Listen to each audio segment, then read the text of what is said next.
What does it do? At the institutional level, it can lead to gridlock. It can lead to democratic erosion because these politicians don't want checks from democratic institutions or from citizens. They don't want media checks and so on. They tend to use undemocratic means to push their policies forward. They politicize the judiciary in nearly every country that they exist in. And the problem with what that does, among other things, is that not only does it decrease democracy in and of itself, because these politicians are trying to get around democratic institutions, but it makes democracy itself a football in the polarization game. So your take on where you stand on democratic institutions lines you up on one side of the polarization. You can't fight for democracy from a neutral ground. That is incredibly detrimental to democracy.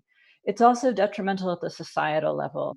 We now have marriage sorting by political party in America. That used to be racial. I suppose maybe it's better that it's partisan instead of racial, but it's still not good. We have geographic sorting by political party. It reduces GDP.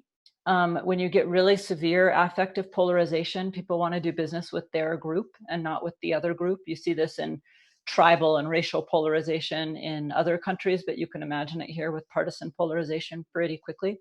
And it can also lead to violence because under conditions where institutions are weak and unequal, where social trust is reduced, where you have high levels of inequality, and where you have a history of political violence, and America fits every single one of those checkboxes, what you get is polarization itself and the politicization of law enforcement bodies because of the polarization. The way that law enforcement bodies play into that polarization creates more incentive for police brutality in many countries. The police have more impunity if they fall on one side of that political divide.